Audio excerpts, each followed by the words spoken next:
Mis amados, muy buenas tardes, el Señor les bendiga, sea usted cordialmente bienvenido, bienvenida a este espacio en torno a la palabra de nuestro Señor.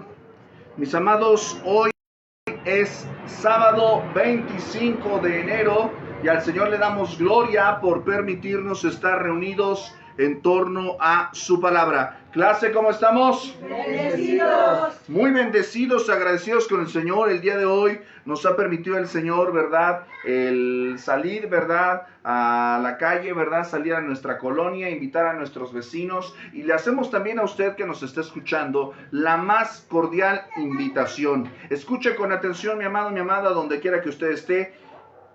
Febrero 2025. Todos los sábados del mes de febrero, aquí mismo, vamos a tener un taller para matrimonios, para familias, para parejas. Si usted es soltero, si usted está en unión libre, si usted es divorciado, viudo, si usted está casado y tiene problemas con el cónyuge o no sabe cómo lidiar ahí con los hijos, no se preocupe, el Señor tiene un plan para usted, el Señor tiene un plan para su familia. Él quiere morar en su casa. Él tiene un plan para usted. Así que reciba la bendición de Dios, acérquese con nosotros. El Señor tiene una palabra de bendición para usted a través de las Escrituras. Le esperamos todos los sábados del mes de febrero. ¿A qué hora, clase? A las 5. A las 5 de la tarde va a ser un taller en el cual va a haber, pues es un taller práctico, ¿verdad? Pero también va a haber enseñanza de la palabra del Señor. Le hacemos a usted la cordial invitación. Y, oye, pero yo no soy cristiano. No importa. Véngase, para todos hay bendición, para todos hay palabra y sobre todo no tiene ningún costo, pero sí le animamos a que usted se inscriba porque vamos a estar compartiendo algunos materiales. Entonces le hacemos a usted la cordial invitación, acompáñenos sábados del mes de febrero. Amén, clase. Amén. Y pues bueno, vamos a disponernos para nuestro tiempo de estudio en la palabra de nuestro Señor. Déjeme compartir rápidamente nuestras ligas con nuestros hermanos que nos acompañan desde otras plataformas. Recuerde que nosotros estamos compartiendo en vivo desde Facebook Live, ¿verdad? Y posteriormente, pues esta clase, esta sesión, usted la va a poder escuchar a través de YouTube, ¿verdad? Y demás materiales que tenemos disponibles sin costo para usted en SoundCloud y en Spotify. Le hacemos también la cordial invitación a que usted quiera acompañarnos, quiere visitarnos de manera presencial, lo puede hacer. Escríbanos a través de inbox, a través del correo, lo que usted quiera. Aquí le esperamos con mucho gusto. Amén, clase. Amén. ¿Verdad? Y le hacemos también la invitación a que usted, pues, se congregue, ¿verdad?, con su iglesia local, y reciba la palabra del Señor. Yo sé que como que se queda la gente se quedó desde la pandemia mucho con este asunto de la transmisión y lo virtual, pero no hay nada como la bendición de estar juntos en armonía. Es una bendición que solamente los que se congregan la disfrutan. Y bueno, pues vamos a ir a nuestro texto que estamos estudiando del Evangelio de Juan, capítulo 10. Vamos a concentrarnos el día de hoy en los últimos versículos de esta sección, ¿verdad? Vamos a ver lo que es el versículo 17 al 21. Y si podemos avanzar y ver algunas partes del 22 al 42, lo vamos a hacer. Así que vamos a concentrarnos ahorita solamente en estos versículos del 17 al 21 y posteriormente veremos la segunda parte. Vamos a darle lectura a todos juntos. Evangelio de Juan, capítulo 10, versículos del 17 al 21. ¿Ya lo tiene, clase? Amén. Dice la palabra de nuestro Señor. Por eso me ama el Padre, porque yo pongo mi vida para volverla a tomar. Nadie me la quita, sino que yo de mí mismo la pongo. Tengo poder para ponerla y tengo poder para volverla a tomar. Este mandamiento recibí de mi Padre. 19. Volvió a haber disensión entre los judíos por estas palabras. Muchos de ellos decían, demonio tiene y está fuera de sí. ¿Por qué le oís? Decían otros, estas palabras no son de endemoniado. ¿Puede acaso el demonio abrir los ojos de los ciegos? Vamos a leer al versículo 42, vamos a leer toda esta sección, ¿ok? Dice el 22, celebrábase en Jerusalén la fiesta de la dedicación, era invierno. Y Jesús andaba en el templo por el pórtico de Salomón. Y le rodearon los judíos y le dijeron: ¿hasta cuándo nos turbarás el alma? Si tú eres el Cristo, dínoslo abiertamente. Jesús le respondió: os lo he dicho y no creéis. Las obras que yo hago en nombre de mi Padre, ellas dan testimonio de mí. Pero vosotros no creéis, porque no sois de mis ovejas, como os he dicho. 27. Mis ovejas oyen mi voz y yo las conozco y me siguen. Y yo les doy vida eterna. Y no perecerán jamás, ni nadie las arrebatará de mi mano. Mi Padre que me las dio es mayor que todos, y nadie las puede arrebatar de la mano de mi Padre. Yo y el Padre, uno somos. Entonces los judíos volvieron a tomar piedras para apedrearle. Jesús le respondió: muchas buenas obras os he mostrado de mi Padre, ¿por cuál de ellas me apedreáis? Le respondieron los judíos diciendo: por buena obra no te apedreamos, sino por la blasfemia, porque tú, siendo hombre, te haces Dios. Jesús le respondió: ¿no está escrito en vuestra ley, yo dije, dioses sois? Si llamó dioses a aquellos a quienes vino la palabra de Dios, y la escritura no puede ser quebrantada, al que el Padre santificó y envió al mundo, vosotros decís: tú blasfemas, porque dije, hijo de Dios soy. Si no hago las obras de mi Padre, no me creáis. Mas si las hago, aunque no me creáis a mí, creed a las obras, para que conozcáis y creáis que el Padre está en mí y yo en el Padre. Procuraron otra vez prenderle, pero él se escapó de sus manos. Y se fue de nuevo al otro lado del Jordán, al lugar donde primero había estado bautizando Juan, y se quedó allí. Y muchos venían a él y decían: Juan a la verdad ninguna señal hizo, pero todo lo que Juan dijo de éste era verdad. Y muchos creyeron en él allí. Amén. Amén. Amén. Mis amados, esta es la palabra del Señor. Incline su rostro, vamos a orar. Bendito Señor y Padre nuestro, te damos, Señor, gracias y te damos la gloria por permitirnos estar reunidos, Señor, en este hogar que nos abre sus puertas, que nos abre su corazón una semana más, con el propósito, Señor, Padre Santo, de predicar tu palabra y celebrar culto a tu nombre. Yo ruego, Señor, que hoy en este momento tomes nuestras vidas, tomes nuestros corazones, nuestras mentes y nos acerques, Señor, a tu palabra y hables a nuestras vidas, hables a lo íntimo de nuestro ser, Señor, y nos muestres, Señor, el rostro de nuestro bien amado pastor. Nos muestres el rostro de Jesús como nuestro buen pastor, y que su voz, la voz que resuena, la voz que solamente escuchan sus ovejas, aquí, Señor, sea escuchada. Porque aquí, Señor, tu voz resuena, aquí, Señor, tu voz rogamos que sea escuchada, Señor, por este rebaño tuyo, Padre Santo. Y aquí estamos dispuestos, aquí estamos, Señor, prestos a escuchar tu voz y a decir sí, amén. Que la palabra, Señor, que hoy recibamos se haga carne en nuestra mente y corazón, y no permitas que nada lo obstaculice y que nada retrase, Señor, el propósito que tú tienes para nosotros. Nos ponemos en tus manos y rogamos que esta palabra corra y sea glorificada. En el nombre de Cristo Jesús, nuestro Señor, decimos amén, amén y amén. Puede tomar asiento, clase, Dios le bendiga. El Señor ha sido bueno con nosotros, amén. Amén. Y pues bueno, estamos también aplicándonos, ¿verdad?, con la enseñanza de nuestros pequeños, ¿verdad?, que usted está escuchando que aquí atrásito están recibiendo su enseñanza. Entonces pues estemos orando también por nuestros chaparritos, ¿verdad?, que también necesitan atención y también recibir palabra del Señor, amén. Amén. Así que si usted dice: es que quiero ir, pero es que tengo a mis chamacos, no importa, tráigaselos. Aquí también les damos, ¿verdad?, palabra del Señor, y nos interesa mucho que nuestros niños y jóvenes escuchen la palabra del Señor. Así que tráigaselos, no es excusa. Bueno, pues vamos a dirigir nuestra mirada. Rápidamente recordemos un poquito de lo que vimos la semana pasada, ¿verdad? Vimos del versículo 11 al 16, ¿recuerda usted? Que fue lo que vimos la semana pasada, y mencionamos, ¿verdad?, las bendiciones que el pueblo de Dios, ¿verdad?, que el pueblo de Dios tiene, el pueblo de Dios recibe, que solamente sus verdaderas ovejas gozan acerca del trato y el carácter de este buen pastor, del kalos, ¿verdad? Del buen pastor. Y hemos dicho que el buen pastor, ¿verdad? Tiene una relación, ¿verdad? De amor con sus ovejas, pero sobre todo también vemos que la relación que el pastor tiene con sus ovejas es una relación que lo lleva hasta la muerte. Él entrega su vida por sus ovejas, por su rebaño, hasta la muerte. Tanto fue así, ¿verdad? Que dice el texto, ¿verdad? En el versículo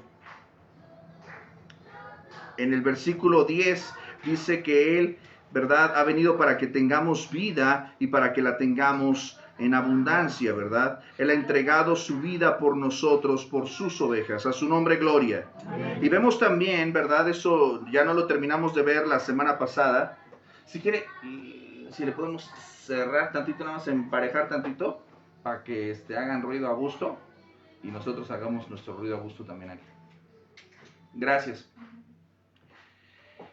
Y vemos, ¿verdad? En el versículo 16, donde nos quedamos la semana pasada, que el buen pastor une a sus ovejas, une el rebaño. Dijimos, ¿verdad?, que estas otras ovejas a las que estaba hablando nuestro Señor Jesucristo, en el contexto del texto, se estaba refiriendo a quiénes, clase. A las que no son de redil.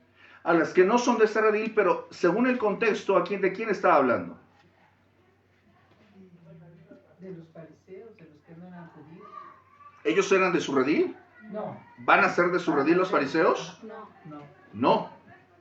¿A quién se estaba refiriendo? ¿Quiénes son las otras ovejas? Bienvenido, señor. Pásale para acá, papito, porque luego te me sales. Vente para acá. Yo no voy a hacer.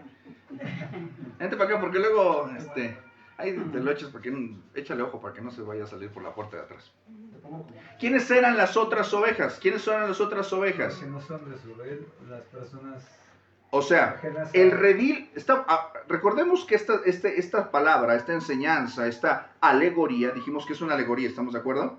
Esta alegoría la dijo nuestro Señor Jesucristo en respuesta a la controversia que surgió después de la sanidad del ciego de nacimiento. La gente tenía dudas y no sabía a quién escuchar, si a los fariseos o escuchar a Cristo. Y Él les presenta estas analogías. Les dice, el que entra por la puerta, el pastor de las ovejas es. Les dijo esta analogía, pero no la entendieron. Después les dijo otra, yo soy el buen pastor, ¿verdad? Yo soy la puerta, primero la segunda. Les dijo, yo soy la puerta. O sea, si no entendieron esto, a ver, les explico. Yo soy la puerta. Y luego va más a fondo y les dice, yo soy el buen pastor de las ovejas. Entonces, poco a poco nuestro Señor Jesucristo, ¿verdad?, a la audiencia que lo está escuchando, le está dejando claro una cosa. Él es el único y verdadero buen pastor de su pueblo Israel. De ese pueblo al que Él amó, al cual Él escogió. Acuérdense que estoy hablando del contexto. En el contexto, Él está hablando de las ovejas perdidas de la casa de Israel, de las cuales la Biblia habla ampliamente como un rebaño, ¿verdad? Como ovejas que estaban perdidas sin pastor. Y que estos malos pastores, que eran los líderes religiosos en aquellos días, ¿verdad?, maltrataban a las ovejas, eran asalariados, no les importaban las ovejas. Eso es lo que estaba pasando en el contexto. Ahora, nosotros solamente miramos ese texto y podemos decir, sí, que también formamos parte del redil de Dios, ¿verdad? Formamos parte de ese redil, estamos dentro del redil, somos sus ovejas, ¿amén? Amén. Jesús es nuestro buen pastor, pero si somos objetivos, recuerda que nosotros debemos de leer la Biblia nosotros utilizamos el método inductivo, ¿verdad? Buscamos, ¿verdad?, que la Biblia vaya de lo general, de lo particular a lo general. Entonces, vamos a partir de lo particular. Y lo particular, ¿verdad?, es que en el contexto del texto estaba hablando a qué ovejas, a las ovejas de quién, a qué nación estaba hablando, Israel. a Israel, ¿verdad? Y entonces cuando habla de otras ovejas que no son de este redil, son ovejas que son fuera de ¿dónde? Israel. Fuera de Israel. Está hablando de los gentiles. ¿Sí estamos de acuerdo con eso, clase? Sí, amén. Entonces, en el contexto de cómo está escrito aquí, se refiere a otras ovejas. Pero nosotros ahora, que somos ya parte de su redil, podemos, por extensión, decir que esas otras ovejas que que todavía no están en el redil, pero que han de estar, y que dice el Señor, voy a traer, pues son estas ovejas, estas personas que no han escuchado el mensaje de salvación, que no han escuchado el Evangelio, y a las cuales nosotros debemos ir y predicarles el mensaje de salvación. Esas otras ovejas, porque sabemos que son ovejas, ¿por qué? ¿Cuáles son las características de la oveja? Escuchan su voz. Exactamente. Entonces, teniéndonos, el Señor dice, imagínate nada más lo que, métete en la analogía, o en la alegoría de nuestro Señor Jesucristo. Él dice, a ver, yo tengo ovejas que están allá afuera. Las voy a traer. ¿Van a venir solas? No. Entonces, hay que ir, ¿verdad? Como dice la parábola, hay que ir por las ovejas. Entonces, ¿qué es lo que tenemos que hacer? Salir y llamar a esas ovejas, ¿verdad? Y ellas van a escuchar a través de nosotros la voz de Cristo, del buen pastor. ¿Cómo sabemos que son sus ovejas las que van a venir? Porque escuchan su voz. Esa es la clave, esa es la identidad que distingue a una persona que está ordenada para salvación y otra persona que no está ordenada para salvación. Los que están ordenados para salvación, que son sus ovejas, ¿qué hacen? Escuchan y vienen, porque son sus ovejas. Entonces, y lo reconocen. Entonces, en este sentido, un poco aunado a lo que realizamos en la tarea del día de hoy, no perdamos de perspectiva esto cuando compartamos a alguien el Evangelio, cuando le demos a alguien un tratado, un folleto, cuando oremos por alguien, que quizás ahorita por el momento se resiste, pero sus ovejas tarde o temprano van a venir. Porque son sus ovejas, porque Él ya las escogió y Él ya las compró. A su nombre, gloria. Amén. Y eso nos da confianza. O sea, si yo sé que hay ovejas del Señor ya escogidas y ya predestinadas para salvación allá afuera, pues llámalas. Van a venir. Tarde o temprano van a venir. Quizás tú vas a ser el medio, quizás no, quizás vas a ser tú y después otra hermana va a venir a predicar y con ellas sí van a venir. Pero el punto es que vengan. Amén. Pero me parece muy interesante que nuestro Señor Jesucristo dice que, versículo 16, ¿estamos ahí?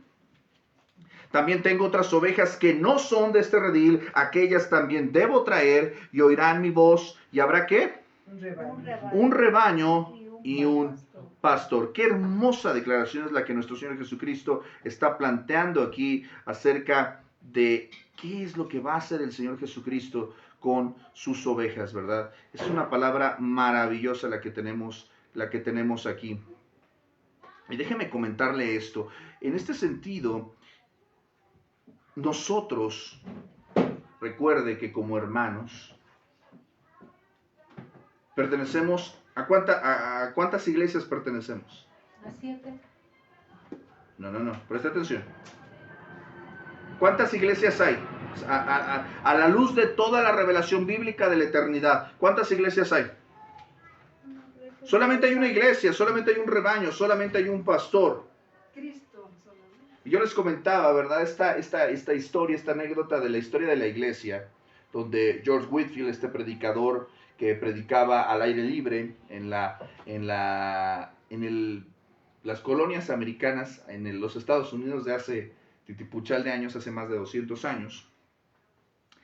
Y George Whitefield predicaba, y en aquellos entonces ya había denominaciones cristianas, denominaciones evangélicas. Y entonces le preguntaban a Whitefield, ¿no? Y Whitefield respondía, ¿no? Y, Señor, ¿hay bautistas en el cielo? No hay bautistas en el cielo. Señor, ¿hay metodistas en el cielo? No hay metodistas en el cielo. Señor, ¿hay presbiterianos en el cielo? Y así anduvo con varias denominaciones, ¿no? Y Whitefield respondió, el Señor me dijo que Él solamente tiene un rebaño y solamente tiene un pastor. Amén. Y solamente irán, ¿quiénes? Sus ovejas. ¿Por qué digo esto, mis amados? Es importante esto, porque a veces nosotros, yo sé que es un tema que genera a veces dudas o controversia. ¿A qué denominación perteneces? Recordemos que las denominaciones, mis hermanos, son los caminos históricos por los cuales se ha ramificado la historia de la iglesia.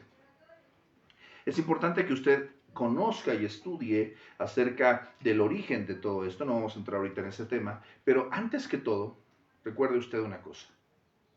Si está detrás de la cruz, si creen en Cristo como su Señor y Salvador, si creen en la salvación por la sola fe, son tus hermanos. Si creen en la Biblia, son tus hermanos.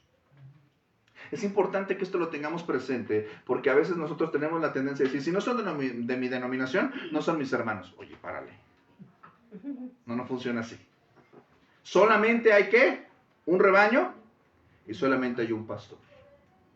Y en aquel día no habrá colores, ni denominaciones, ni nada de esto. Sí, Lalo.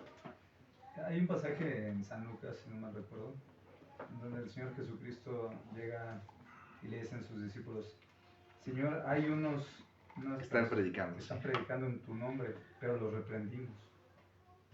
Y bueno, lo voy a parafrasear porque no recuerdo exactamente la cita. Prohíbeselo, Señor, ¿no? Ajá. Y el Señor Jesucristo les dice, no los detengan. El que está conmigo, prácticamente, el que conmigo no está, pues obviamente no, pero el conmigo está. Habla acerca de esto, exactamente. Entonces, sí es importante que nosotros tengamos una perspectiva y una sensibilidad apropiada acerca de esto. Entonces, ni a ti ni a mí nos toca el decidir o el determinar quién sí es y quién no es oveja. Obviamente hay características y hay evidencia y discernimiento bíblico para poder evidenciar esto. O sea, la conducta de una oveja es indubitable. Dijimos que las ovejas se distinguen, ¿por qué? Porque escuchan su voz y le siguen, ¿verdad? Sí, mi hermano. Entonces, si hay muchas denominaciones, ahí también hay ovejas. Claro, por supuesto. Entonces, pero también incluso en las denominaciones hay gente que dice ser oveja y no lo es tampoco. No, pero él ya las escogió. Dice, Claro, por supuesto. Dice, van a oír su voz, Ujú, es su rebaño. claro. Ahora mi pregunta es, pastor, ¿por qué hay tantas denominaciones? Y cualquier denominación dice que ellos dicen la verdad. ¿Por qué no hay una sola, así como un solo rebaño que fuera una sola iglesia? O sea, un ¿Por solo qué? rebaño ¿Por sí qué? lo hay. Sí. O sea, un solo rebaño sí lo hay. Espiritualmente hablando, o sea, la iglesia universal de Cristo siempre ha sido uno. Sin embargo, repito, respondiendo a su pregunta, o sea, las denominaciones sencillamente son etiquetas o apellidos para poder identificar a un grupo determinado que tiene ciertas prácticas que se distinguen de otros. Lo voy a ilustrar de una manera un poco infantil, si usted quiere. A mis hermanos de aquí les gustan los huevitos revueltos. Y aquí mis hermanos de acá les gustan los huevitos revueltos también, pero ¿qué cree? Les gustan con catsup. Y a los hermanitos de enfrente no les gustan ni los revueltos ni con catsup, les gustan estrellados. ¿Cuál es el punto de lo que estoy tratando de ilustrar aquí? Se los he comentado en varias ocasiones. Nosotros tenemos que entender que hay teología de primer orden, de segundo orden y de tercer orden. La teología de primer orden es la que inevitablemente, si no compartimos eso, para empezar no somos salvos y no somos hermanos. O sea, si una persona dice que necesitamos hacer obras para poder ser salvos, de entrada, no está creyendo en el verdadero evangelio bíblico. ¿Me explico? O sea, a lo que quiero llegar con esto es que hay doctrinas que son indispensables para la salvación. Si una persona no cree en esas doctrinas, no es salvo y por lo tanto no ha nacido de nuevo, no es hijo de Dios y por lo tanto no es mi hermano. ¿Sí me estoy explicando? Es una teología de primer orden. Pero hay unas teologías de segundo orden. Se los he comentado. Por ejemplo, acerca de el pensamiento acerca del milenio, de la segunda venida de Cristo. Algunos dicen que el milenio ya estamos viviendo en el milenio, otros dicen que la tribulación viene antes del milenio y otros dicen que es después del milenio. Tienen unas teorías ahí particulares. Pero al final todos creen que Cristo viene. ¿Me explico? Entonces solamente son lecturas que hacen de la Biblia. Pero estamos de acuerdo en que Cristo viene. Por ejemplo, esta lectura de segundo orden, por ejemplo, podría ser acerca de los que creen que la salvación se pierde y los que creen que la salvación no se pierde. Los que creen que la salvación se pierde, pues le tienen que echar ganas, porque si creen que la pierden, pues tienen que cuidarse, ¿verdad? Y la forma en la que muestran esto, pues es a través de su vida. La fe sin obras está ¿qué? Muerta. muerta. Pero los que están convencidos de que la salvación es una obra segura, la forma en la que demuestran esto es a través de su perseverancia, ¿verdad? Entonces, si se dan cuenta, es la misma cara, o sea, son la misma cara de una misma moneda. Esa es la teología de segundo orden, en la cual caminamos para ser santos. Hay hermanos, insisto, repito, que podemos tener discrepancias acerca de determinada doctrina, diferentes lecturas, pero creemos en lo mismo, creemos en el Espíritu Santo, creemos en la iglesia, creemos en los medios de gracia, ¿me explico? Pero lo creemos de una forma muy diferente. Hay una teología de tercer orden, que es en la que casi siempre la gente tiene más discusiones. No, es que no es correcto que en la iglesia se use la batería, eso no es espiritual. Pero hay otras iglesias que dicen, no, sí, dice el texto del Salmo 150, con címbalo resonante, ¿no? No, es que si no, las hermanas tienen que sentarse de un lado y los hermanos del otro lado, y las mujeres tienen que usar velo. Es una teología de tercer orden. Tiene que ver con la libertad de conciencia. Ahora, si usted se da cuenta, repito, en la primera, ¿somos o no somos hermanos? ¿Pertenecemos o no pertenecemos al rebaño? O sea, eso es lo más importante. Lo segundo, podemos tener diferencias, pero creemos en lo mismo. Y en la tercera, tenemos libertad para diferir en ese sentido. Porque la gracia de Dios es multiforme. Yo sé que esto es algo que puede generar controversia, no vamos a concentrarnos en esto, pero sí quiero que usted tenga claro, porque estas son las palabras de nuestro Señor Jesucristo, que solamente hay un rebaño y solamente hay un pastor. Observe lo que dice el versículo 17. ¿Sale? ¿Dónde nos vamos a enfocar el día de hoy? Hemos visto, ¿verdad?, las características del buen pastor que da su vida por sus ovejas, que ama a sus ovejas, tiene una relación de amor por sus ovejas le conocen y él conoce a sus ovejas. Y por último hemos visto que él es un pastor que busca la unidad de su rebaño. Pero el versículo 17 nos muestra una cosa, nos muestra la relación de amor que el buen pastor tiene con el Padre. Dice el versículo 17 y 18, por eso me ama el Padre, porque yo pongo mi vida. Escuche estas palabras poderosísimas. Por eso me ama el Padre, porque yo pongo mi vida. Ningún ser humano, ningún hombre puede poner su vida porque su vida no la dispone de él. Él no tiene autoridad sobre su vida. Solo Cristo Jesús, como Señor soberano, tiene el poder para decir, la pongo y la puedo volver a tomar. Dice el texto, yo pongo mi vida para volverla a tomar. Escuche con atención, nadie me la quita, sino que yo de mí mismo la pongo. Estas palabras son extraordinarias. No podemos entender el sacrificio de nuestro Señor Jesucristo si no entendemos la relación de amor y de soberanía que está mezclado aquí. Tengo poder para ponerla, poder para volverla a tomar. Este mandamiento recibí de mi Padre. Dos actitudes están aquí entremezcladas. Preste mucha atención porque esto es sumamente importante. La relación de Cristo con el Padre se evidencia con dos actitudes.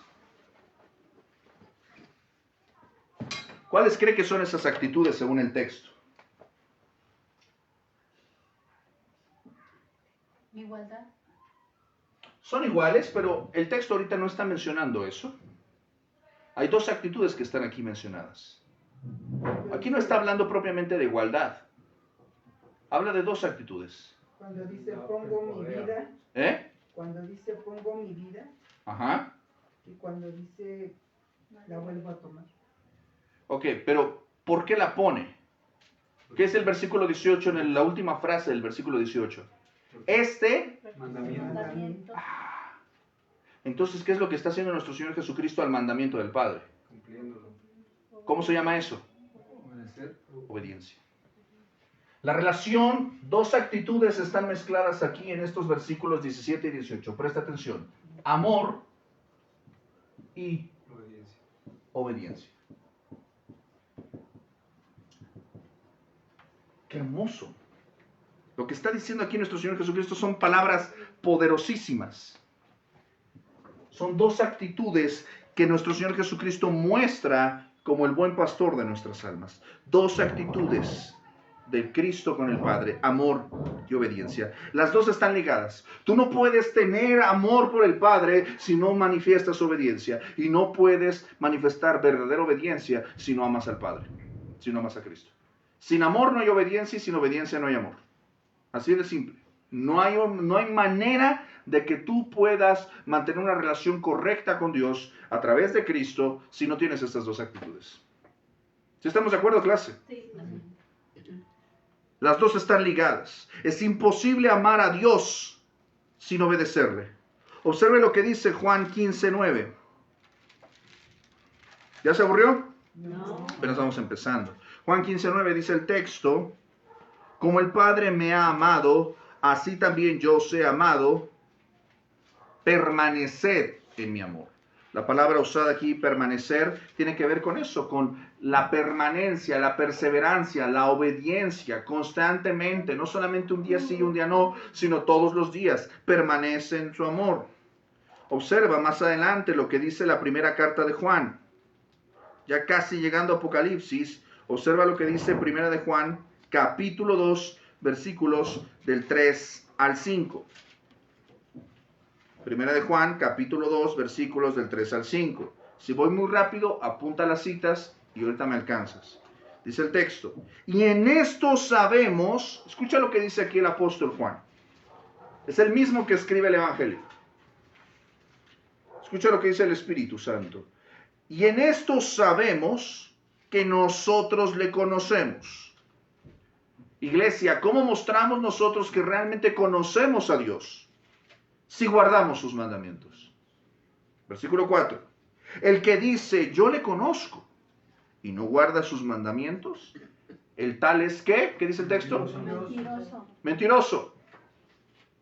Si una persona, ¿verdad?, asume en autoengaño que tiene una relación con Cristo Jesús, una relación salvadora con Cristo Jesús, pero no guarda sus mandamientos, y observe y recuerde, guardar no quiere decir que tiene su Biblia y la guarda en el cajón y la saca nada más para venir al estudio. No, guardar tiene que habla de una atención, de un cuidado, de una perseverancia, ¿verdad? Guardar quiere decir atesorarlos, obedecerlos, tenerlos presentes.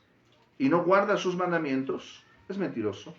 La verdad no está en él. Versículo 5.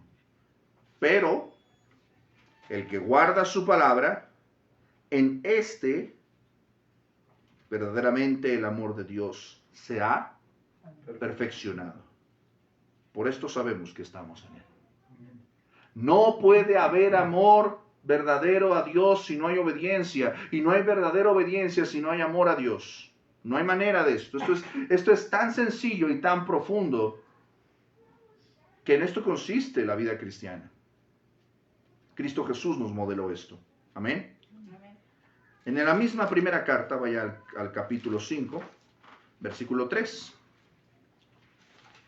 Lo va a decir el mismo concepto con diferentes palabras. Primera de Juan 5:3, pero pues este es el amor a Dios, que guardemos sus mandamientos. ¿Y sus mandamientos? ¿Qué dice? No son gravosos. Cuando tú amas a Dios, cuando realmente estás cuando tú tienes verdaderamente una relación de amor con Cristo Jesús, cuando Él te dice perdona, cuando Él te dice sirve, ¿te es difícil? Antes, cuando no estabas en Cristo, antes cuando no confiabas en Cristo para salvación, antes cuando te resistías a creer, te decían, ven a la iglesia. Y tú dices, ay, qué pesado, qué difícil, qué chocoso, congregarse, orar, ay, no, ay. Y ahorita, ya no te sacan de aquí, ¿verdad? Si antes te hubieran preguntado, oye, ¿te congregas el domingo? ¿Vas a leer? Ay, están metiéndome. Ay, ¿me acompañas? Ay, así como que causaba pesar, fastidio, ¿verdad? Porque no había amor. Pero cuando realmente el amor de Dios ya habita en nuestros corazones, el Señor dice, no dejen de congregarse. Y tú dices, sí, amén, claro, aquí voy a estar. Habla de mi palabra, predica. Sí, claro, Señor. Sirve, ama, perdona, ora, busca en su palabra. Ya no te es difícil. Tú te haces el difícil, que es otra cosa, pero ya no es difícil, porque el Espíritu Santo habita en ti. El amor de Dios mora en nuestros corazones.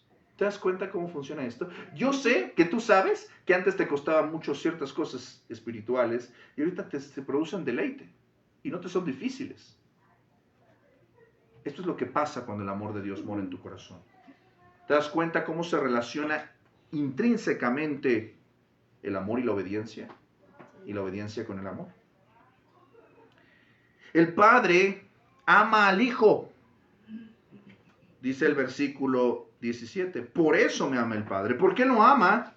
Porque el Hijo pone su vida por sus ovejas, por todos aquellos a quien el Padre escogió desde el pasado eterno y los entregó a su Hijo al tiempo que Dios dijo. El Hijo demuestra amor al Padre a través de la obediencia.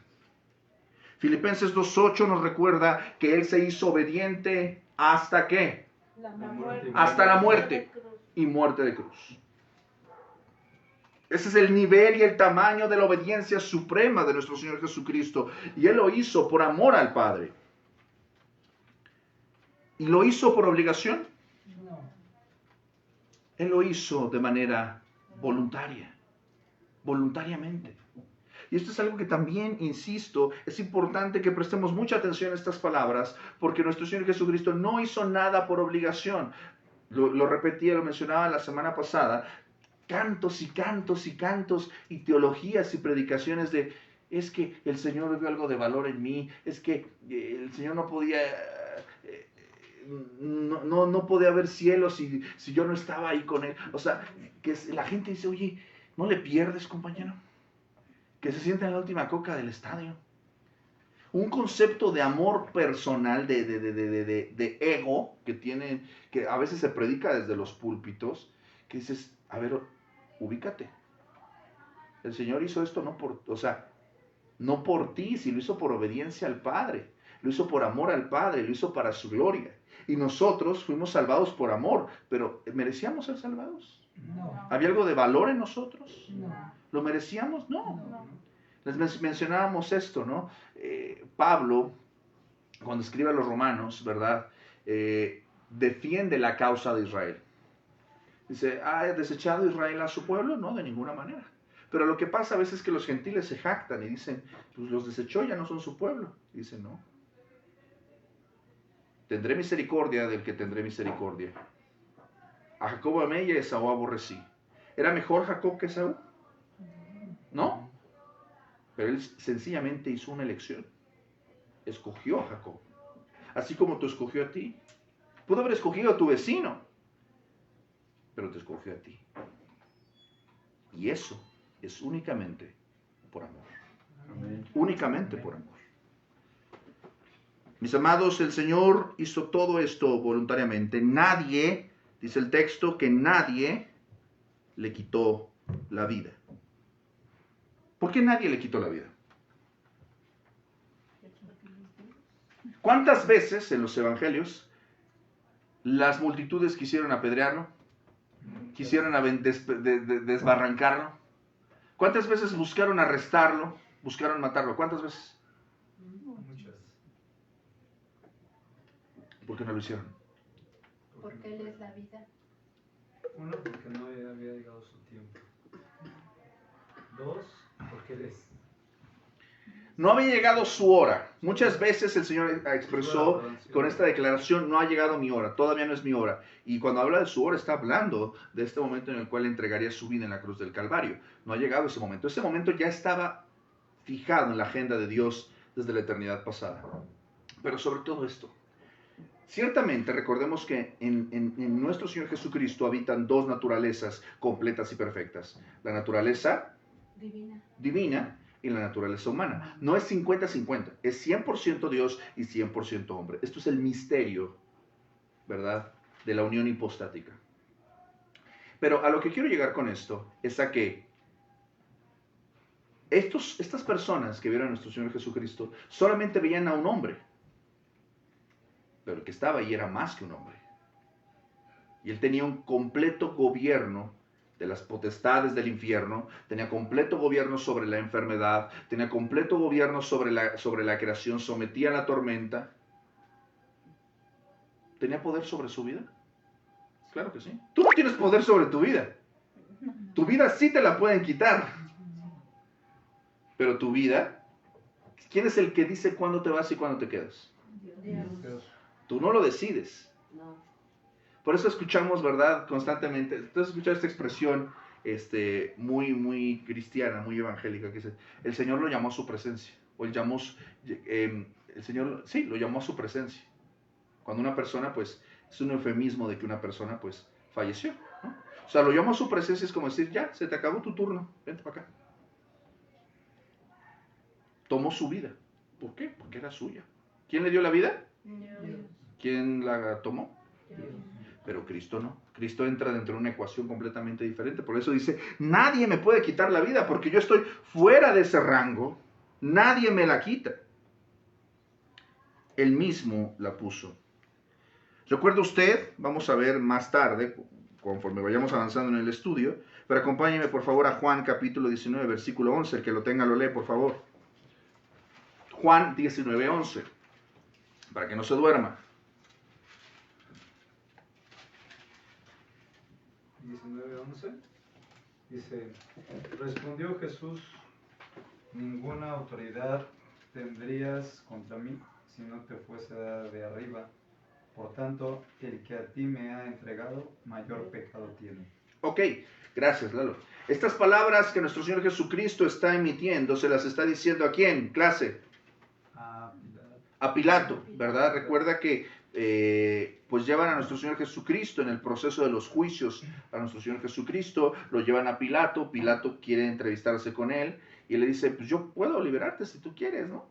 Palabras más, palabras menos. Y le dice, tú no tienes más autoridad que la que te ha sido dada de lo alto. Mi vida no está en tus manos. Alguien la puso, o sea, te dio autoridad, pero tú no tienes autoridad sobre mi vida. Te la dieron, pero tú no la tienes. ¡Qué palabras tan extraordinarias! ¡Qué palabras tan extraordinarias! Ninguna autoridad tendrías contra mí si no te fuese dada de arriba. La declaración de nuestro Señor Jesucristo, repetida 2 veces aquí en el texto del Evangelio de Juan, que volvería a tomar su vida, ¿de qué nos está hablando? Que va a resucitar. Exactamente, muy bien. O sea, Él va a volver a tomar su vida, salud. ¿Por qué? Porque Él va a resucitar. Esto fue algo ya anunciado.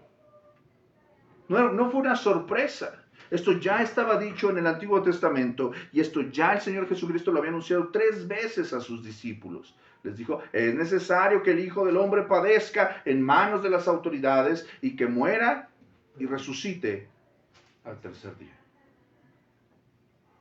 Volvería a tomar, daría su vida y la volvería a tomar. Esto solamente lo podía decir el Hijo de Dios. Amén. Esto solamente lo puede decir el Hijo del Hombre. Esto solamente lo puede decir nuestro Señor Jesucristo. Una demostración absoluta de que Él es el Mesías. Cristo, como todo lo que hacía, ejercía su autoridad para poner su vida y para volverla a tomar en conformidad voluntaria y obediencia amorosa al mandamiento del Padre. Estas son declaraciones extraordinarias. Por eso me ama el Padre, porque le obedezco. Porque le obedezco. Porque yo pongo mi vida para volverla a tomar. Nadie me la quita. Yo de mí mismo la pongo. Tengo poder. 2 veces lo dice. Tengo poder para ponerla. Y poder para volverla a tomar. ¿Qué provocó esta declaración en los oídos de quienes la escuchaban? Versículo 19. Mayra, ¿qué provocó? Que por disensión entre los judíos y por estas palabras. Exacto. Entonces, fíjate lo que está pasando aquí. Repito, estas alegorías de El que entra por la puerta de las ovejas, el pastor de las ovejas es. Yo soy la puerta, yo soy el buen pastor, y todo lo que estas alegorías estuvieron diciendo apuntaban a Cristo como la voz que tenían que escuchar, como todas promesas para su pueblo, en respuesta a la controversia del ciego de nacimiento. Y eran palabras hermosas, promesas maravillosas. De hecho, este es un pasaje que yo disfruto mucho, Juan capítulo 10, ¿usted no lo disfruta? Cuando habla de él como pastor, es uno de los pasajes más bellísimos del Evangelio de Juan. Pero fíjese la respuesta del versículo 19. Volvió a haber disensión entre los judíos por estas palabras. O sea, les molestaba tanto lo que estaban escuchando. Les molestaba, dice, volvió. O sea, esto es algo que era muy habitual en ellos. Les irritaba, les molestaban las palabras de nuestro Señor Jesucristo. Y esto es importante que nosotros lo subrayemos, porque, mis amados, se los digo y se los vuelvo a repetir, y a la luz de la Escritura, recuerda esto presente. En el mundo tendremos aflicción. El mundo nos aborrece. Si fuéramos del mundo, el mundo amaría lo suyo, pero como no somos del mundo, somos aborrecidos. Y si aborrecieron a Cristo, nos aborrecerán a nosotros. El ministerio de nuestro Señor Jesucristo, Él vino a un mundo feliz, un mundo perfecto. No. Vino a un mundo caído. Fíjese lo que decían. Muchos de ellos decían, demonio tiene y está fuera de sí. ¿Por qué le oís? Esto lo decían las autoridades religiosas a la multitud que estaba escuchando esto. No lo escuchen, está endemoniado. Fíjense nada más el nivel de ceguera espiritual que tenían estos hombres. Más bien los endemoniados eran ellos. Sí. Estas palabras, y fíjate, o sea, estamos en el versículo 20. Las personas en oposición, las autoridades religiosas en oposición a Cristo decían, demonio tiene, está fuera de sí, ¿por qué le escuchan? ¿Te das cuenta que dice, ¿por qué le oyen? ¿Por qué le oís? Y la gente, otra gente que estaba escuchando esto, decían, estas palabras no son de un endemoniado. O sea, lo que acabamos de escuchar de los versículos 1 al 18 son palabras de una persona endemoniada. Por supuesto que no. Por supuesto que no. ¿Puede acaso el demonio abrir los ojos de los ciegos?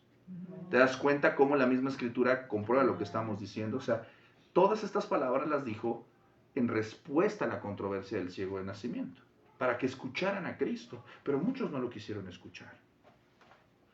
Como siempre, mis amados, la enseñanza de Cristo creó controversia. La verdadera enseñanza, la verdadera predicación, siempre va a causar controversia.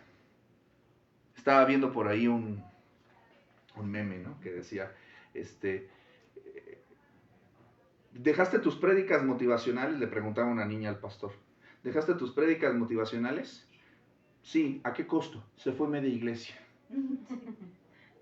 Si tú quieres ver iglesias llenas, predícales de milagros, sanidades, cielos abiertos, va a prosperar tu negocio, Dios te va a bendecir. Sí, pero predícales sobre santidad, el pecado, morir a la carne. Predícales el verdadero evangelio. Muéstrales a Cristo y crucificado. Y vas a ver la respuesta. Predícales acerca de la santidad en el matrimonio, del orden que el Señor ha puesto en muchas cosas en la familia. Y la predicación bíblica ofende. Pero no ofende para destruir, sino lo que busca es corregir el alma. Es medicina para nuestras almas. Donde la palabra de Dios te incomode, es porque el Espíritu Santo tiene algo que decirte. No huyas de la voz del Espíritu Santo. Pero esta gente no quería escuchar. Arbitrariamente mucha gente desechó las palabras de nuestro Señor Jesucristo y le respondieron ridiculizándolo en lugar de arrepentirse y mostrar fe en Cristo. ¿Qué es lo que pasa con muchas personas cuando les predicamos el Evangelio? Se burlan de nosotros, ridiculizan a los cristianos, ridiculizan a la iglesia, ridiculizan a Cristo, se burlan de la Biblia. Esto no debería de sorprendernos, al contrario, debería animarnos a predicar mucho más y mejor. Amén. Amén. Amén. Sin embargo, como lo dijimos, así como hay gente que no escucha, hay gente que sí escucha. Otras personas, sin oír el prejuicio, escucharon y dijeron, estas palabras no son endemoniadas. Como aquel ciego, se dieron cuenta de que el poder milagroso de Jesús era una prueba innegable de que fue autorizado y enviado por Dios. Amén. Vamos a observar, nada más vamos a ver si podemos avanzar un poquito más aquí este pasaje. ¿Ok? Vamos a observar versículos 22 al 24. ¿Está conmigo? ¿Ya se aburrió? Amén. Vamos a echarle ganas. Porque vamos a hacer una pausita de un mes, entonces quiero ver si podemos avanzar un poquito más. Dice el texto, presta atención. Celebrabas en Jerusalén la fiesta de la dedicación, el invierno. Y Jesús andaba en el templo, ¿por dónde? Por el pórtico de Salomón.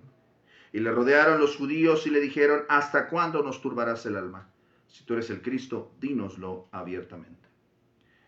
Nuevamente aquí el Evangelio de Juan nos muestra una nota cultural, una nota que es importante para nosotros. Nos dice que se suscitó una situación, ¿cuándo? ¿En qué contexto? ¿Cuándo se suscitó? ¿Fecha?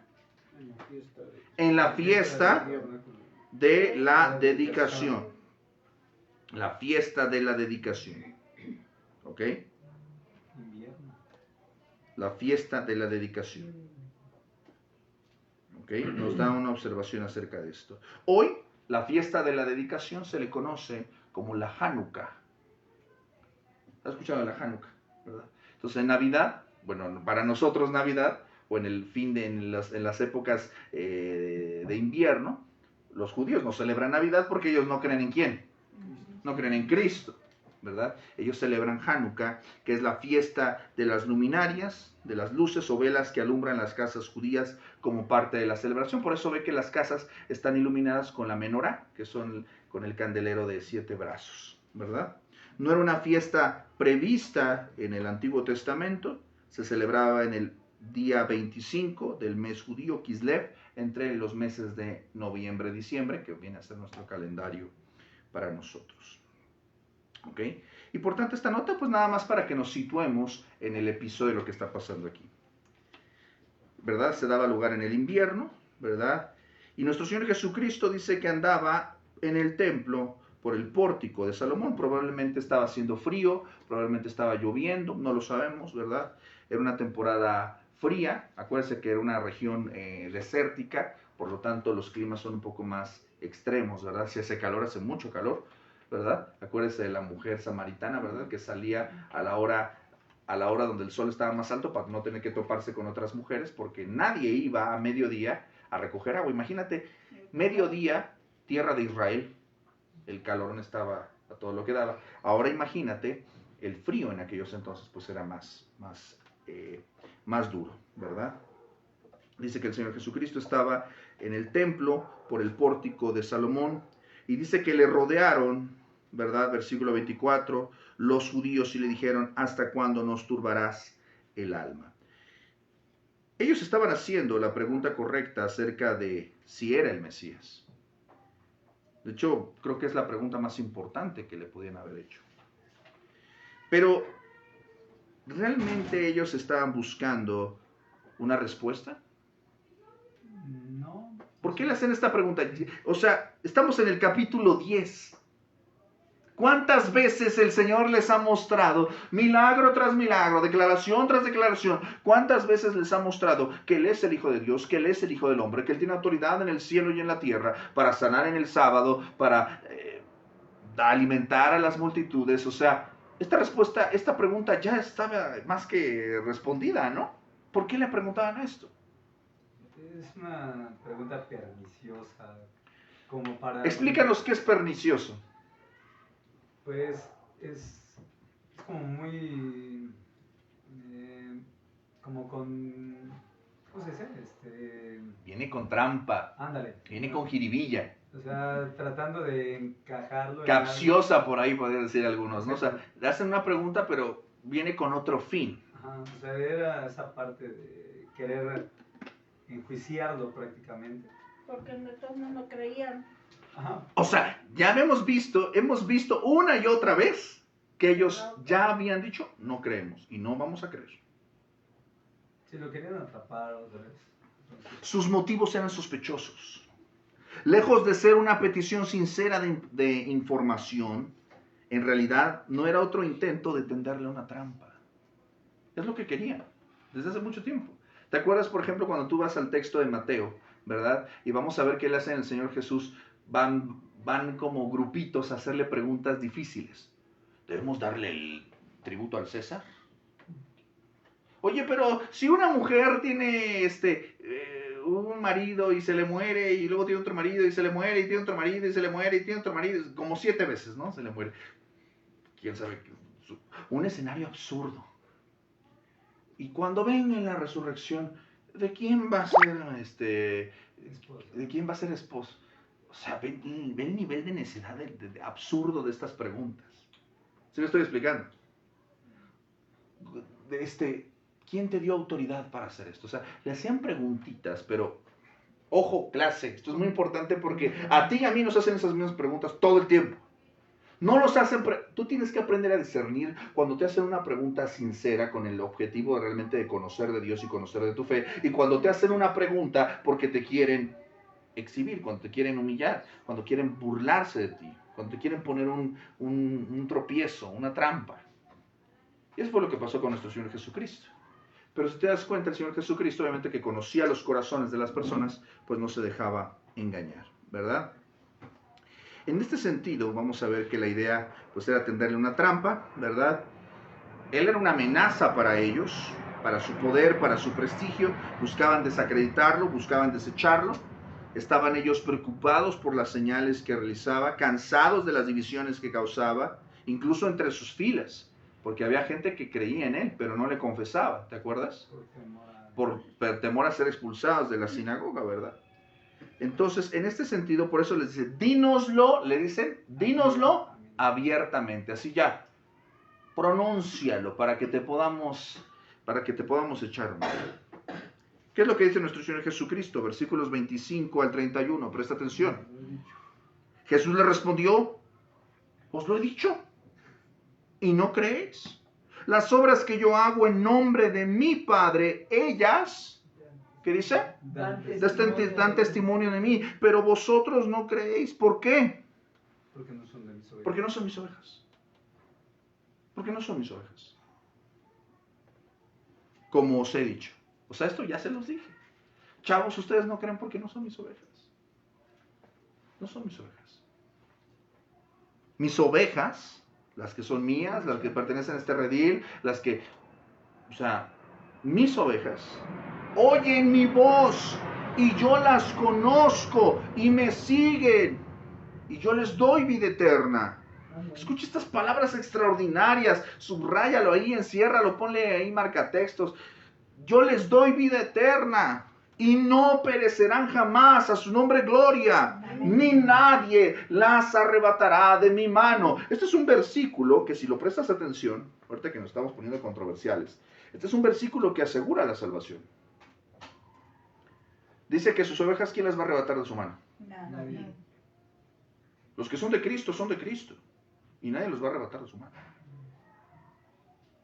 Judas en su carta, versículo 24, una cartita antes de Apocalipsis, dice, aquel que es poderoso para guardaros sin caída y presentaros sin mancha delante de su gloria con gran alegría. O sea, Él es tan poderoso que va a presentar a su pueblo santo, perfecto y sin mancha. ¿Cómo le va a hacer?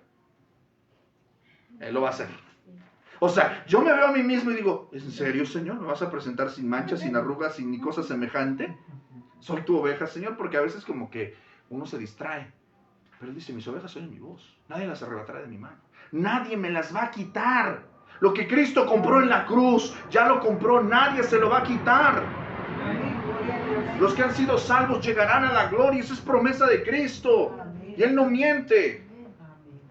Nadie las arrebatará de mi mano. Versículo 29, presta atención. Mi Padre que me las dio, ¿quién se las dio? El Padre. Mayores que todos. ¿Quién tiene mayor autoridad que el Padre? No hay poder en el universo.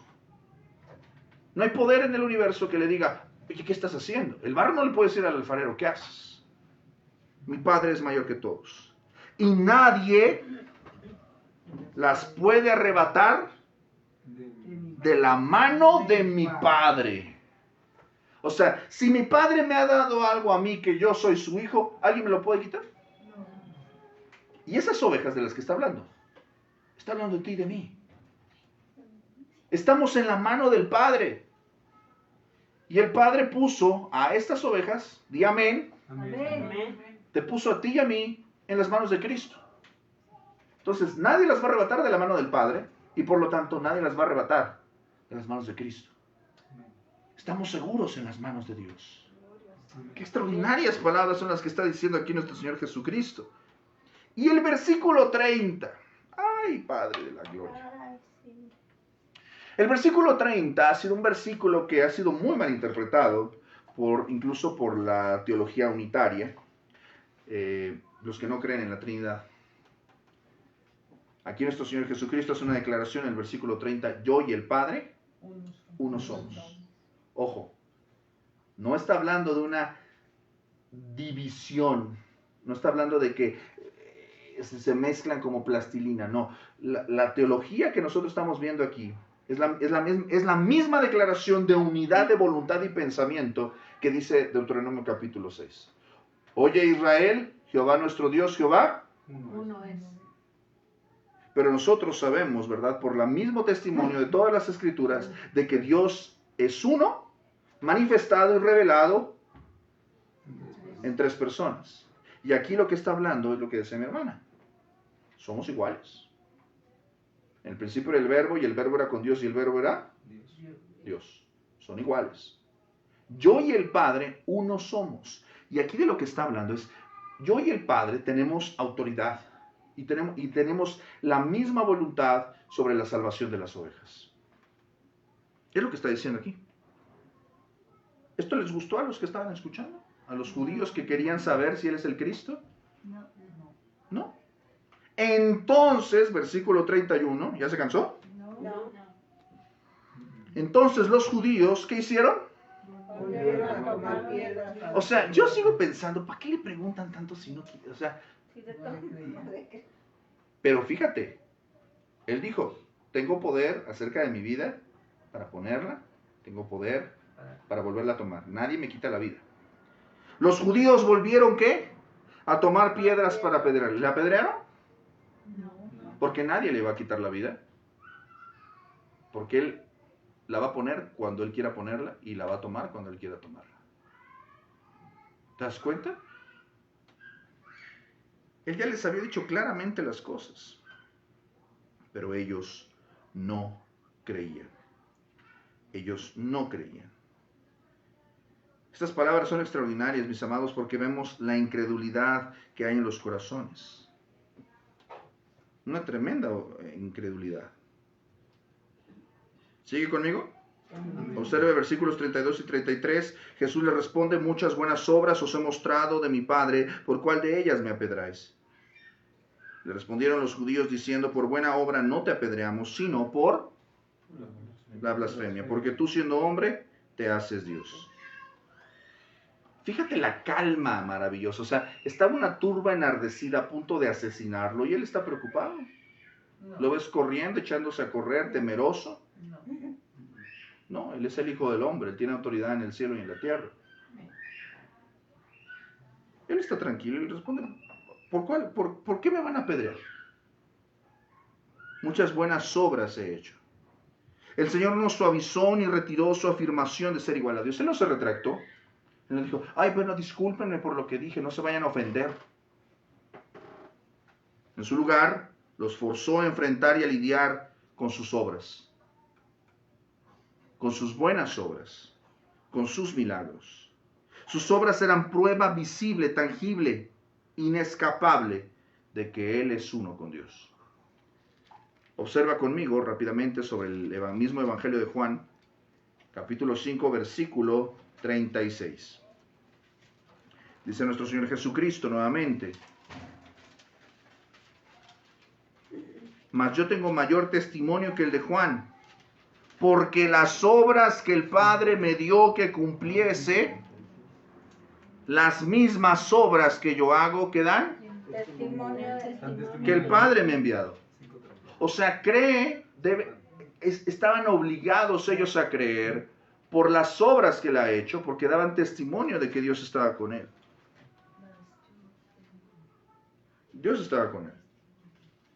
La pregunta del Señor también mete a estos líderes en una posición difícil, porque no podían oponerse y no podían negar que eran buenas obras públicas, populares, que había sanado a los enfermos, alimentado a la multitud, había liberado a personas de las tinieblas, de Satanás. Había incluso, más adelante vamos a ver, ¿verdad?, en el capítulo 11, que él va a resucitar a Lázaro. O sea, no podían negar esas buenas obras. Ellos no podían discutir sus milagros. Si te das cuenta, no le discute ningún milagro. Si dice, no te vamos a apedrear por las buenas obras, sino por la blasfemia. Las señales que nuestro Señor Jesucristo realizaba demostraron quién era Él. No podían ellos apedrearlo por eso. Pero ellos lo quieren apedrear por blasfemia. Ellos ya estaban decididos. Ahora, ¿por qué ellos piensan que Él está blasfemando? El mismo texto te lo dice. ¿Por qué? Porque dice, hijo de Dios soy. ¿Por qué? Para ellos, Jesús era culpable del último acto de blasfemia posible, porque Él, siendo hombre, se hacía Dios. Es lo que ellos dicen. Eres un blasfemo y mereces morir. Y esto sucedió como con las primeras afirmaciones. No creían porque no podían ver más allá de las obras, no podían ver más allá y reconocer que Él tenía autoridad. Y por lo tanto, sus obras evidenciaban que Él era el Hijo del Hombre. ¿Cómo sucedió? ¿Verdad? Su reacción fue querer matarlo. Pero lejos de ser un hombre, nuestro Señor Jesucristo, lejos de ser un hombre que se promovía con arrogancia, ¿Él estaba mintiendo acerca de su identidad? Por supuesto que no. A pesar de esto, Él entregó su vida. Amén. Observa lo que dice el texto. Vamos a terminar. Ya estamos terminando. Versículo 34. Jesús le respondió, ¿no está escrito en vuestra ley, yo dije, dioses sois? Se llamó dioses a aquellos quienes vino la palabra de Dios y la escritura no puede ser quebrantada. Al que Padre santificó y envió al mundo, vosotros decís, tú blasfemas porque dije, hijo de Dios soy. Si no hago las obras de mi Padre, ¿qué dice? No me creáis. Mas si las hago, aunque no me creáis a mí, creed a las obras para que conozcáis y creáis que el Padre está en mí y yo en el Padre. Jesús sabe que los está provocando. Jesús sabe que los está irritando con estas declaraciones. Porque ellos se tomaban con mucha seriedad la palabra Dios. Ellos no pronunciaban el nombre de Dios. ¿No está escrito en vuestra ley? ¿Dioses sois? La misma ley, y es una referencia a todo el Antiguo Testamento. Recuerde que cuando el Señor Jesucristo, cuando el Nuevo Testamento habla de la ley, pues está hablando del Antiguo Testamento, ¿verdad? ¿Sí estamos de acuerdo con eso? No solamente está hablando del Pentateuco, aquí está hablando de todo el Antiguo Testamento. Los judíos valoraban el término dioses para referirse a otros que no fueran Dios. La referencia que está usando aquí nuestro Señor Jesucristo está citando el Salmo 82:6. Vamos rápidamente al texto. Salmo 82:6. ¿Ya se cansó? No. Ya vamos a acabar. Salmo 82:6 dice el texto. Voy a leer todo el Salmo porque es un salmo chiquito. Versículos 8 versículos. Presta atención para que usted entienda el texto. Dios está en la reunión de los dioses. En medio de los dioses juzga. ¿Hasta cuándo juzgaréis injustamente y aceptaréis las personas de los impíos? Defended al débil y al huérfano, haced justicia al afligido y al menesteroso, librad al afligido y al necesitado, libradlo de la mano de los impíos. No saben, no entienden, andan en tinieblas, tiemblan todos los cimientos de la tierra. Yo dije, vosotros sois dioses, y todos vosotros hijos del Altísimo, pero como hombres moriréis, y como cualquiera de los príncipes caeréis. Levántate, oh Dios, juzga la tierra, porque tú heredarás todas las naciones. Qué poderoso salmo, ¿verdad? Qué poderoso salmo.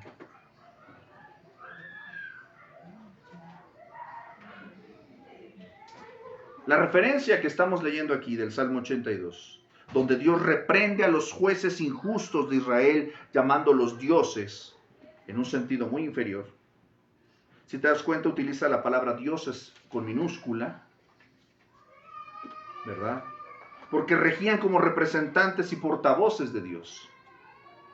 Escucha lo que dice con atención Éxodo 4:16.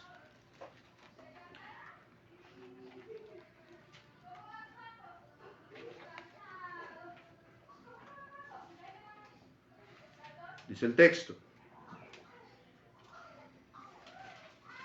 Y él hablará por ti al pueblo, él te será a ti en lugar de boca, y tú serás para él en lugar de Dios. En el mismo libro del Éxodo, ve al capítulo 7, versículo 1. Y Jehová dijo a Moisés, mira, yo te he constituido, ¿qué? Dios para Faraón, y tu hermano Aarón será tu profeta. ¿Por qué está diciendo esto? Clase, ¿por qué está diciendo esto? Piensen tantito. Puede ser como un representante que por medio de él pues, literalmente hago una recapitulación que te comentaba la vez pasada, que Moisés es un descendiente de los levitas. ¿Sí te acuerdas? Sí, claro. Entonces, quien tenía el deber era el pueblo de Leví, ¿no? Los levitas son los únicos que estaban en el tabernáculo, que tenían prácticamente esa encomienda. Ok.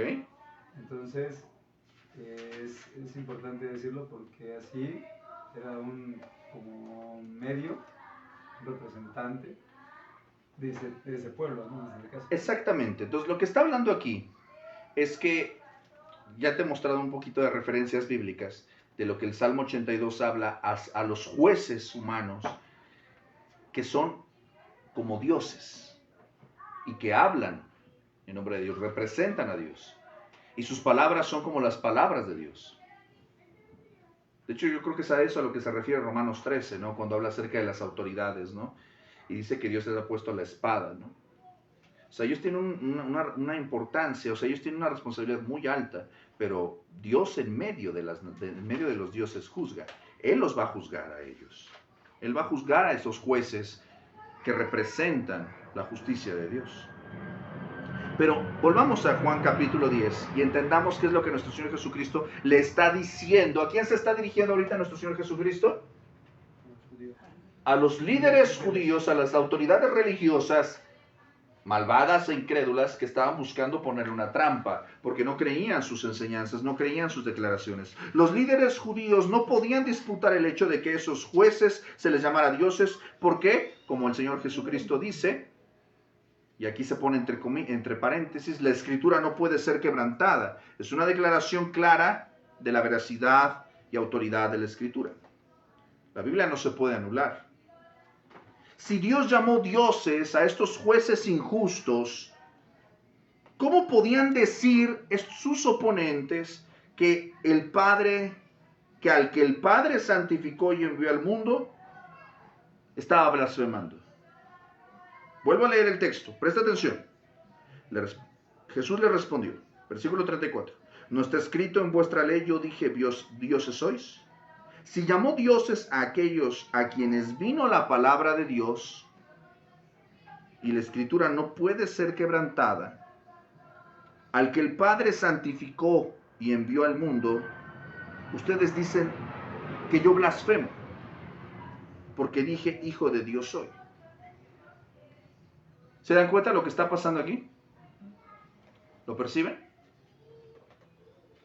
O sea, si Dios en su escritura dice que estos jueces, estos embajadores de Dios fueron llamados dioses porque se les dio la palabra de Dios, ¿por qué ustedes se ofenden cuando yo digo que soy hijo de Dios? ¿Por qué se molestan? ¿Por qué dicen que blasfemo? No estoy diciendo ninguna blasfemia.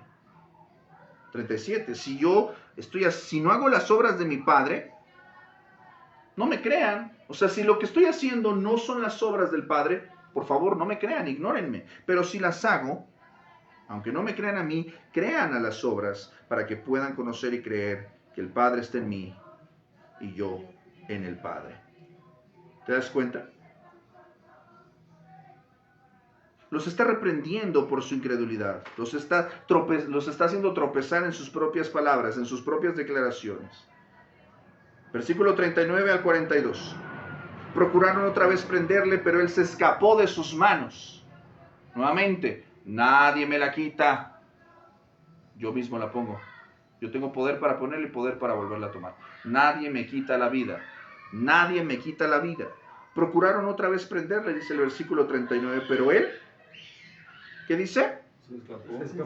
Se escapó de sus manos. Dejó Jerusalén y no regresó hasta 3 o 4 meses después para resucitar a Lázaro de los muertos. Eso es lo que veremos en el capítulo 11.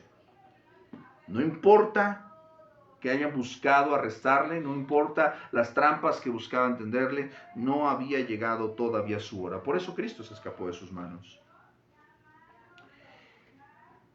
Y dice que se fue al otro lado del Jordán, al lugar donde primero había estado bautizando Juan, y se quedó allí. Muchos venían a él y decían, Juan, a la verdad, ninguna señal hizo. Las personas allí recordaron otra vez e iban a él como lo habían hecho antes alrededor de Juan el Bautista.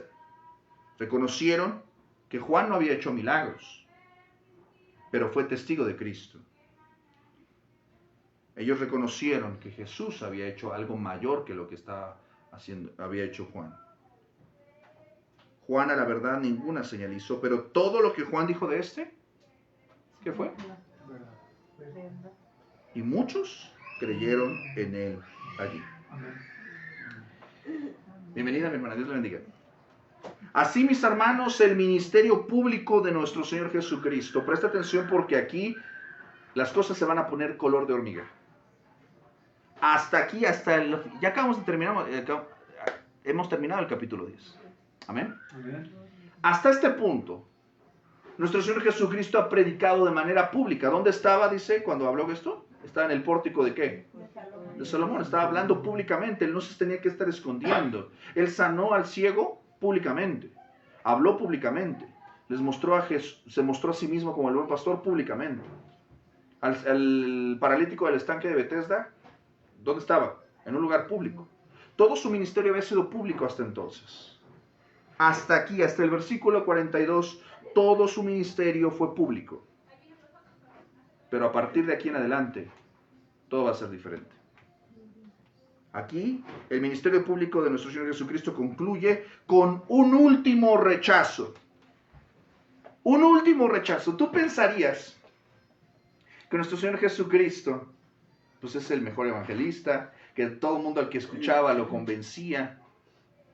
¿Qué nos muestra el texto? ¿Cuántas veces rechazaron a Cristo? ¿Cuántas veces rechazaron a Cristo? Y a ti, ¿por qué no te agarran el volante? Ya quieres, ay, no, nadie me agarra el volante. Ay, nadie quiere escuchar. Imagínate. ¿Cuántas veces rechazaron a nuestro Señor Jesucristo? ¿Cuántas? ¿Y de qué manera? Y no solamente lo rechazaban, lo insultaban, lo calumniaban. A ti, ¿por qué no te agarran el volante? Ya sientes que estás ahí cargando la cruz del Calvario. No es personal. No te están rechazando a ti. Están rechazando a Cristo. Pero me maravilla mucho que nuestro Señor Jesucristo, a pesar del constante rechazo de estos hombres, constantemente les seguía ¿qué? Les seguía predicando. Les seguía diciendo, ahí están las obras, mira, esto, aquello. Y ellos no, duros. Pero por eso en aquel día ellos no podrán decir, yo no supe, yo no vi. Son tan culpables. Y mucha gente, mis hermanos, mucha gente va a ir a la eternidad sin Cristo y no va a poder decir, es que yo era inocente, es que yo no supe. No, sí supiste y rechazaste. Sí escuchaste, pero no quisiste. Oh, mis amados, esto es un llamado de atención para que sigamos predicando y no se me desanime, no se me raje. Mire el ejemplo de nuestro Señor Jesucristo. Hasta el último momento Él va a seguir predicando. Él va a seguir orando por sus adversarios, incluso desde la cruz. Padre, perdónalos porque no saben lo que hacen. Él va a seguir salvando y predicando desde la misma cruz. Y hubo alguien que se convirtió ahí en la cruz. Hasta el último momento. ¿Qué hemos aprendido de este capítulo 10? Mis amados, Cristo es el que entra por la puerta de las ovejas. Él es el dueño legítimo de la iglesia. Amén. Amén. Él es el único acceso al cielo, a la vida eterna, a la salvación. Amén. Amén. Él ha dado su vida por su iglesia. Él tiene una relación profunda de amor con sus ovejas. Y Él quiere que estemos unidos, no divididos. Hay muchas personas que no creen porque no quieren creer. Pero que nuestro corazón no se endurezca. Al contrario, el amor de Dios es tan grande, tan grande. Aún hoy, muchas personas siguen rechazando a Cristo. Pero también hay otros que se acercan a Él en arrepentimiento y fe y llegarán a la verdad de que Él es el único que le ha dado a los hombres potestad de ser hechos hijos de Dios. Amén. Solamente a los que creen. Solamente sus ovejas oyen su voz. Él las conoce, les siguen, les dará vida eterna y nadie las arrebatará de su mano. Esta es la palabra de nuestro Señor. Amén. Oremos. Bendito Dios y Padre nuestro, te damos, Señor, a ti toda la gloria, todo el honor y toda la majestad, Señor. Gracias, porque, Señor, tú nos has llamado, Señor, a formar parte del gran rebaño, Señor, de tu gran rebaño. Tú nos has invitado, Señor, y nos has llamado a venir al redil. Y hemos entrado por la puerta. Gracias, Señor, Padre Santo. Gracias por tu Hijo Jesucristo que ha hablado, Señor, y que ha hablado a nuestros corazones a través de este pasaje maravilloso. Y, Señor, ha conmovido nuestras entrañas, nuestro corazón, Señor. Nosotros aquí estamos, Señor, somos tus ovejas. Y queremos que sigas hablando a nuestro corazón, a nuestras vidas. Nosotros somos tus ovejas, tú nos conoces y nosotros te conocemos, Señor. Tú nos has dado vida eterna y estamos seguros en que nadie nos arrebatará de tu mano. Te damos la gloria, Señor, porque hemos podido ver la evidencia de tu amor y obediencia. Permítenos nosotros vivir también de esta manera, en amor y obediencia, Señor, para contigo. Porque solamente así podemos demostrar que realmente somos tus ovejas. Oramos, Señor, para que la palabra predicada corra y sea glorificada. Y que aquellos que tengas ordenados para salvación y vida eterna vengan a tu redil. Te damos gracias por ello en el nombre de Cristo Jesús, Señor nuestro. Y en su nombre oramos y decimos amén. Amén. Clase, ¿cómo estamos? Bendecidos. Vamos a repetir nuestro texto clave de Juan 20:31. Pero estas se han escrito para que creáis que Jesús es el Cristo, el Hijo de Dios, y para que creyendo tengáis vida en su nombre. Juan 20:31. Mis amados, hemos terminado ya por la gracia de Dios un capítulo más del Evangelio de Juan. le damos a Dios toda la gloria. Vamos a hacer aquí una pequeña pausa. Recuerde que vamos a hacer una pausa y vamos a retomar hasta marzo el Evangelio de Juan y vamos a entrar, adivine, redoble de tambores Peter. Vamos a entrar en marzo al extraordinario capítulo 11 del Evangelio de Juan, la resurrección de Lázaro. Un capítulo maravilloso y extraordinario que yo le animo a que usted no se lo pierda. No se lo pierda porque va a estar extraordinario. Y en febrero, la próxima semana, vamos a tener nuestro taller para la familia, para parejas, para matrimonios, aquí mismo. Aquí mismo vamos a tener nuestro taller. ¿A qué hora? A las 5. Todos los sábados del mes de febrero vamos a tener aquí nuestro taller para familias. Le hacemos a usted la cordial invitación a que no se lo pierda y toda nuestra programación que tenemos disponible para usted toda la semana. Mis amados, gracias por estar con nosotros en esta transmisión. Dios le bendiga, tenga usted una excelente semana y recuerde, a Dios sea la gloria. Hasta pronto.